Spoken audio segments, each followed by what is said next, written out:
Balima anya kuma très urgent. Balima bi vendredi 28 novembre 2025. Balima aywa Niger président Borako Janfa bele bazo de Mali contrôle la. Ko Francini jatika wale mogo ani Algérie nunu bela jelen jara ka nyogonye ke. Kuye bengan ke ko ka Assimi Goïta ka fanga koko d'Afri ka Mali yere mine ka di jatika wale mogo ma, c'est-à-dire que ka Mali mine ka Assimi Goïta gen abo fanga la kanani iya da agali nunu ye kolu ke président ye olu ka Mali mara. Mali onde kuma kante de Niger président da fo ne se ku tungara ni fo droba fo ko ne be ka mogo jatike. Awa Niger président de fleka kuma ifo ago tuguni ko Francima dauma de kuko ko bina jaraka mogo ka sharia ko jo doni ku ka fereke ko ka uyere ko ja mogo ye uni mogo ka be parce que o be fe ku préparer kananu ye mentalement u kana mogo bolotike u kana mogo mine ka gushi ko sharia ku ka sharia ko bla ko drapeau mumbu bolo ku ka drapeau bla ku u bina u togo de fana yelema tuguni ka u togo bo jatike wale mogo la ka togo kura da ula Malien a be détail flip Niger président ne be ka fode aywa nyo de fana ngoko be la ban chenema Niger président be ka kuma abeki adresser à ka peuple abeki adresser à AEC bila anga janga nyor la me folo. Ils ont dit qu'ils vont nous faire tomber en commençant par le Mali avant la fin de ce mois de décembre. Abela jeli kuma mea kuyu kali kube feka AEC BDB mais obe Mali bi décembre mbe nali Niger président da fone ma fode abela jeli a merci ça. Vous pouvez faire Mali bi, mais coûte c'est qu'à Mali bi. Il faut que on toji aka mais quoi. Voilà, anga cheka Ils ont dit qu'ils vont nous faire tomber en commençant par le Mali avant la fin de ce mois de décembre.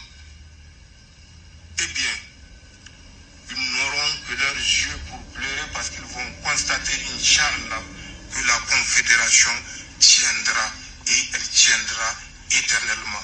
Parce que la Confédération n'est pas l'affaire d'un individu, n'est pas l'affaire d'un dirigeant. La Confédération, c'est l'affaire de l'ensemble des peuples conscients, résilients, qui se sont mis debout pour dire non. Non. Mabana. Ko Malite bi, olu kani sigilengana. Quand nous berbeta d'affaires, ko lutu siki ko Malika bi. Je dis merci au général Tchani, au Kain. Djanyoya ere diarouli. C'est-à-dire que ou kanga fere mutega uni bina jara nye kuma munu fo général Tchani meno woro fana kala malien de mbela jelen kala me nyo de fo na anga do kanga jamana yi janfa keni ban contre antenne dugola anga janga nyoro la me les mercenaires que nous avons en face dans un premier temps changé d'appellation. On leur avait demandé d'abandonner le terme de jihad global, d'adoucir leur manière brutale. En quoi faisant? En évitant la décapitation de ceux qu'ils pensent être de mécréants, d'éviter les amputations des membres pour des fautes comme le vol, d'éviter la lapidation des femmes ou des hommes auxquels on reproche certains comportements. Ko Francisco binatara ka mogoma uga sharia ko jordoni uga mogo fagalu dabla kuga mogo fagal dabla ukana mogo si faga ukula bendron uni armée dron kuga na se civilima uku djija uni mogo ka be comme ça obu to yelema ka bo tero la ka to ke inafo révolutionnaire anga kuma to la me flo selon eux. En ce temps, les sponsors de l'Occident ont décidé, si les terroristes arrivent à cette convention, ils vont les appeler des islamistes. Voilà.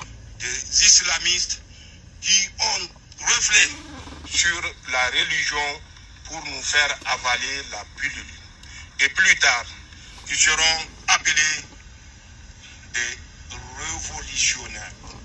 C'est ce qui a cours dans beaucoup d'autres pays et que notre espace sahélien est sur le même starting block.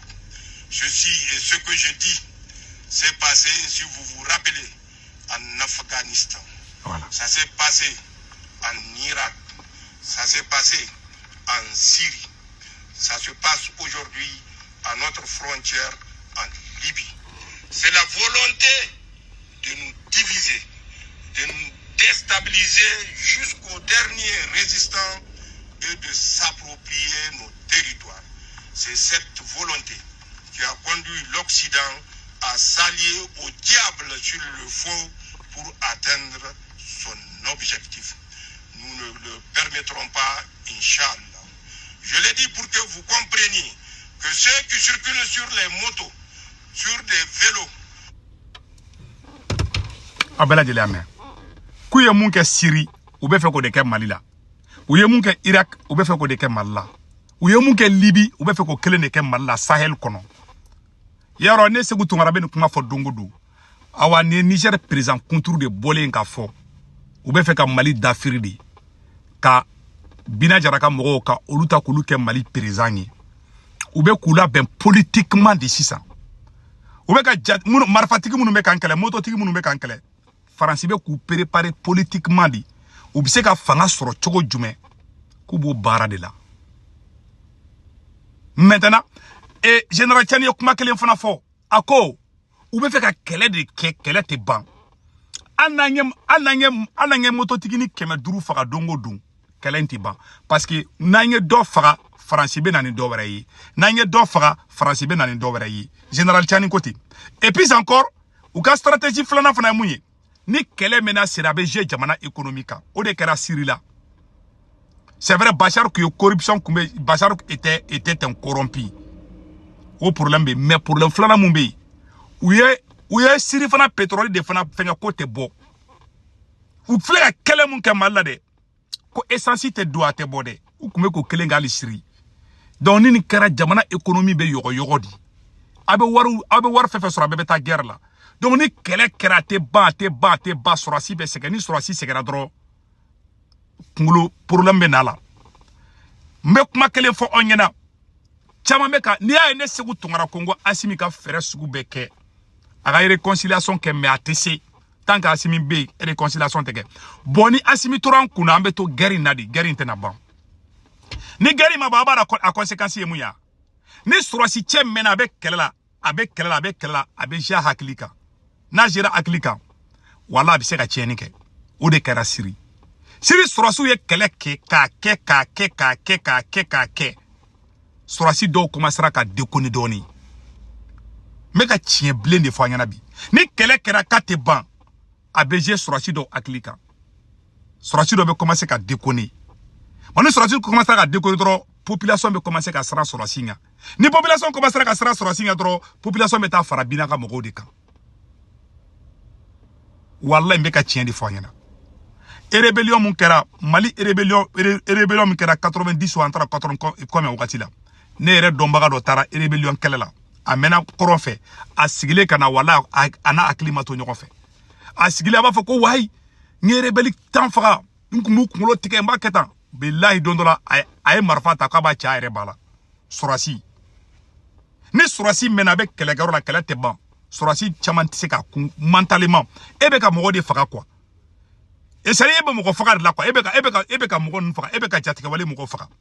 L'âme humaine est très sacrée. Ali mon frère là, munu me mon frère là ou frère. Ali toi ou jamano ni fonga ou chama koroto ou kungolo be wuli. Tang ebeka I adamade nyongo de frère. Al naga soro mon jugu de do. ABG I aklika.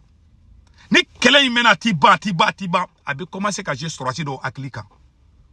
No kara ul do bi se ka chenike. Ali Europe jamana ni fonka a sorasi do bebo gerke oro la dro ni sorasi mana gerke oro la na ro to babute so aka nyagami mogola uba to centre kono ka psychologue ta kala je naga sora kungolo da falendu bo moyenta awni anga sorasu be na bo kele kero la dro bukle ngata su. Donc aman kolosi ni aye Assimi gota erreur kele munke ni male on tise ka yafama oye kele na sigin ko fe Assimi a sorasi nyogon chama mene ku don kasola ama recrutement nyana make ay malen dembe ko do nyogona kele clara ka sigin croix de tuguni an kuma nga sigi an ko fait tant tugwa la bo Francis Sagodi soroli fleni General Tiani bora befo ale ken ya yira ka fa ka kuma la General Tiani ya yira ka kuma la ka fo ayesi mo be Mali deme mais kele garo la bebi yere défend hali tese mo la na bagari ma bi ifana bi yere défend Mali ken ba yere défend mais ni kele menace na Toi ou flène, toi ou faire ka bon quoi. ni kɛlɛ mena sena be janga armée caman kunkolo kan parce que n'a jira ni kɛlɛ mena sena ni sorasi ka sarama n'a ma te ka sara sɔrɔ marfa de b'a bolo bandiw be mun ga fana b'o kɛ a kana ɲinɛ wɔrɔ kɔ dɛ o bɛɛ kɛra dugu caman na c'est-à-dire que c'est le politologue Sékou Tounkara qui vous parle injigaw tɛ se ka ɲɔrɔ faamuya n y'o de fɔ ko injigaw ka taa so ne be mun fɔ ɲɛna ne dɔn ni fɛn de don don min na faransi cunna mali la don min na ne de k'a ma ko faransi ma na n dɛmɛ mɔgɔ caman ne fani ba na ne réseau kan a caman tilara ka kɛ o caman tilara k'u da yɛlɛma ne de y'a fɔ ɲɛna ne be ka kuma ni fɔ ɲɛna a sɛbɛ a ka da n be ka kuma fɛ bi vendredi 28 novembre 2025 ni kɛlɛ in mɛnna k'a tɛ ban n'an ye san 10 wɛrɛ kɛ kɛlɛ in kɔfɛ a bɛ commencer ka janga armée kan n'an ma président ɲɛnama sɔrɔ an b'an ka armée perdu n'an ye san 10 parce que kɛlɛ in tɛna ban c'est à dire que en tant que président ɲɛnama dɔ de mana kɛlɛ in tɛ ban ni kɛlɛ in fana mɛnna a tɛ ban a b'aw to tɛgɛrɛ fɔ la wallahi i yɛrɛ ka sɔrɔsi cɛ bɛ marifa ta ka ci la o bɛɛ kɛra an y'o bɛɛ ye ni kɛlɛ kɛra a bɛ jouer sɔrɔsi ka psychologiquement n bɛ ka tiɲɛ de fɔ a ɲɛna wallahi ne somɔgɔw ye sɔrɔsiya kɛ ka tɛmɛ a bɛɛ n'ala cɛ n tɛ fɛ ka n da don o ye famille ko ye wallahi sɔrɔsi n'i ye sɔrɔsi 10 bila ka taa kɛlɛkɛyɔrɔ la n'u sigira ka na mun bɛ kɛ adamadenya kɔfɛ bilahi a tɛ tɛmɛ 5 kan ou bien 7 kan aya n tɛ fɛ ka n da don a ka kɛra ne yɛrɛ ka famille la wallahi bilahi ne yɛrɛ ka famille kɔnɔ a ka kɛra fo siɲɛ 3 u taara gɛrɛgɛyɔrɔ la u nana u ma se ka kɛ adamadenya kɔfɛ u sigilen u bɛ kule su fɛ u bɛ ko dɔ bɛ ku la u bɛ u kɔrɔtɔ u kunkolo bɛ wuli ne y'a ye a ye taa ancien combattant caman bɛ marifa b'u bolo ni e ma b'a fɔ ko karisa ko ancien combattant u b'a fɛ c'est à dire kɛlɛ fɛn dɔ de quoi a tɛ kɛlɛ dɔn bon Assimi da na sigi kɔfɛ nin bɛɛ la manamana kɛlɛw wagati min na Sado bɛ k'a ka baara kɛ Choguel bɛ k'a ka baara kɛ an kun man ka sigi kɔfɛ bon an sigilen filɛ kɔfɛ c'est à dire a tɛ ka bɛn ma quoi wallahi mais hɔrɔnw ni yɛrɛwolo de bɛ ne ka point dimi bɛ ne Sékou Tounkara kan o ye an bɛ nin situation na bi mara mototigiw c'est à dire faransi ye dɔyɔrɔ sɔrɔ transition kɔnɔ quoi faransi yɛrɛ ka cidenw bɛ transition fan bɛɛ bɛ lajɛ minnu bɛ ka bɔ bi k'u bɛ transition de fɛ a bɛɛ olu de tun bɛ faransi mɔgɔw kɔ cette transition infiltrée la ka ban déjà faransi sago sɔgɔra la a ye Afrique francophone jamana kelen jumɛn jira ko jamana min kɔ don faransi la ko faransi ma tila k'a sago sɔrɔ a kan parce que l'homme noir n'a fɔra na kan tɛ fɛn dɔ a bɛ digi an na quoi ne t'a dɔn danga de don fɛn fɛn don i ma dɔn an wuli cogo kun ka ɲi 2022 wagati kana 2023 la i kun bɛ yala Amérique boutigiw la butigi baw la i bɛ Assimi Goïta photo na t-shirt de tubabu bulon bɛ ka don Américain bɛ ka don mais bi Assimi Goïta photo tunna Amérique i b'a fɔ ko Mali wari wallahi ne t'a ye la bilen ne bɛ capitaine Ibere photo yi la Américain noir bɛɛ bɛ capitaine Ibere tɔgɔ fɔra bɛɛ ɲinana Assimi kɔ a bɛ se k'a fɔ k'olu fana tɛ Mali fɛ yan mais hɔrɔn de b'i sigi k'i miiri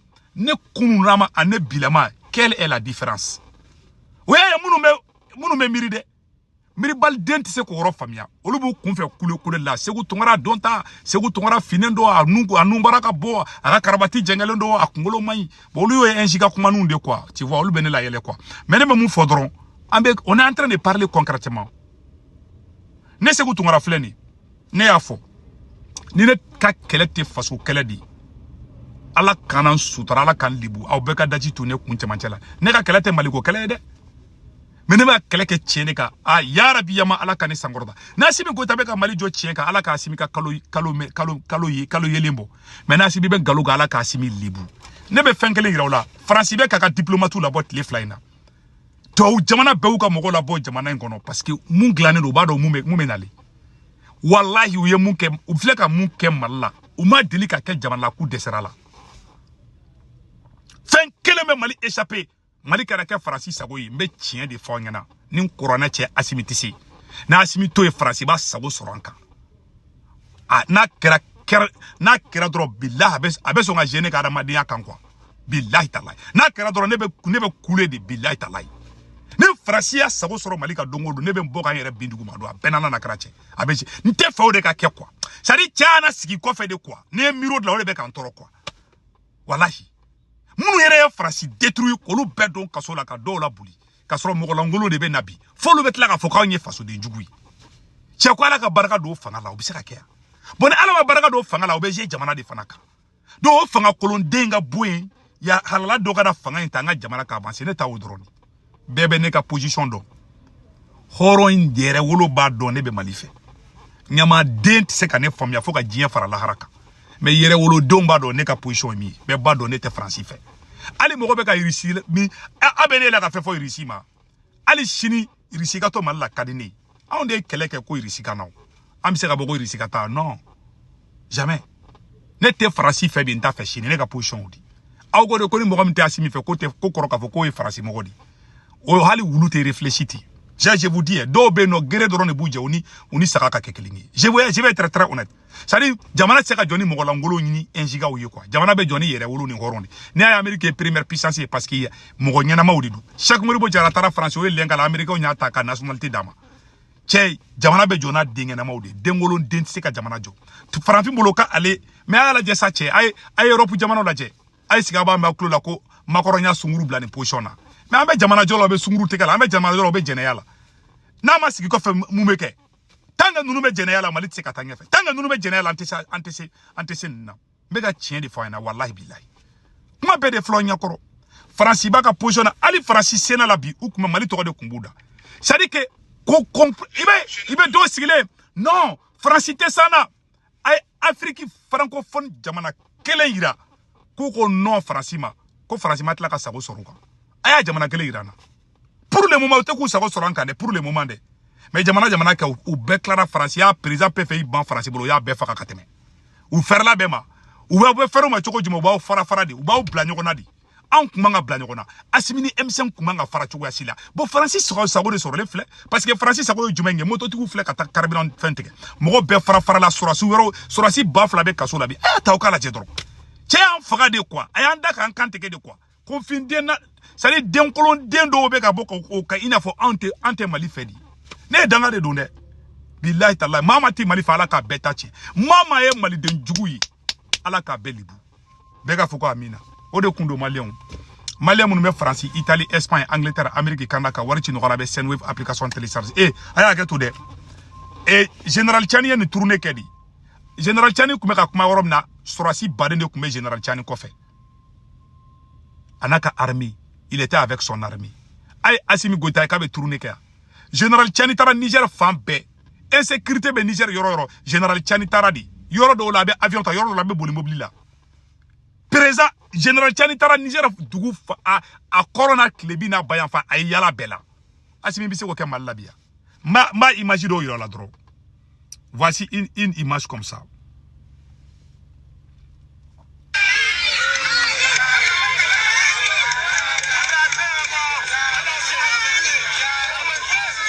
Ni Chani fo Niger ko fela woro bawdila Chani be kuma ka soro soufe ay capitaine fa ay sigabe Assimi jole ka be ka kuma mali soro soufe ka be ka mali soro sou motivé ay capitaine be ka kuma armée Burkina be fe chogomina mais ala je de haute intensité. C'est à vous, chefs, officiers militaires, prenez ça en compte. Commencez à vous préparer pour la guerre de haute intensité. J'espère que je me fais comprendre. Ce n'est pas uniquement du terrorisme. Ouvrez l'œil. C'est beaucoup plus que ça. C'est une guerre de décolonisation. Et vous avez dû entendre ces derniers jours certains généraux ailleurs qui ont fait comprendre que s'il faille qu'ils viennent avec leurs armées nous recoloniser, il faut qu'ils viennent. Eh bien, préparez-vous à la guerre de haute intensité. Soit ils viendront eux-mêmes, soit ils passeront par leurs valets locaux qui sont ici pour essayer de troubler notre quiétude. Donc quiconque, je dis bien quiconque, que ce soit le terrorisme ou toute autre armée qui doit venir troubler notre quiétude, nous devons nous préparer à les accueillir sur de long terme et intensement. Voilà pourquoi je vous dis, préparez-vous à la guerre de haute intensité. Abala jale kuma mea abe Assimi Goïta jole ko sorasi bade na Assimi be strane soro na ijo sorasu nyakoro to karata mugu chala abe Assimi jole ko na abisa kere ne ma yede fu gongo rofana ne kente ka yi ko Assimi jole fla be ka kuma sorasu fa troupe bade fleni depuis 2025 jora ne ma Assimi ka ke ne ma yede al na ke ne ke ne ma yi ne ma Assimi ka ke de bon General Chani fana be kuma aka troupe jole sorasu jole General Chani fana kuma ka kuma wakati mina a jole me Niger sorasi bade ne jole me ay General Chani fana la je voilà Niger sorasu ya voilà on leur avait demandé d'abandonner le terme de jihad global. Abela jele ni mesane Niger président abe Assimi kan kaya ou beta kuma ou ka sorti ko motiver Assimi be fait me motiver doro o ye sunguru doro ni anaka go doro abana. Voilà la différence. Tchaou tseka ka kelingi sa. Ala ka baraka do Niger la. Malien anga do ka nga jamana yi. Ani français be nyongona de. Khali français senala ou be ka ta kuma yi. Khali français o korte libéral ko français ko mo ko fe be malla ko ka bera boy. Anga me do ka nga jamana yi ne kenta ala deli malika bi. Mais Niger président mou fane o de iraola. Parce que na borane doro confindo be bo ate mali fe abe kan jateke. Ani Niger président fla fo ale be kuma de président be communiquer de Assimité nous fo. Parce qu'elle est galon de aller talent. Bon, nous ne pouvons pas tiens fort. Capitaine ne peut pas tiens fort, mais Assimité tient fort. Voilà la différence. Donc, de Kundo, Malien, nous Français, Italie, Espagne, Angleterre, Amérique, Canada, Warchi, voilà, avec Senwave application téléchargée. Na Senwave application téléchargée, avec un corps mode urgent, 10 euros, ben, arrêtez. Au coffre, avec banque information, mais dans ce moment, Mala, Sénégal, Corbar, Cameroun, Abolga, Orange, nous nous tombons 40 ans, Nawaru, Mabasso, Orange, Monana sur place, Warchi, Flat, Dromek, Lissara, Warchi, Flana, Sabana, Bada, 1,99 €, c'est 10 €, Kemef, Fladron, Odu Kundo, Kabe, ciao.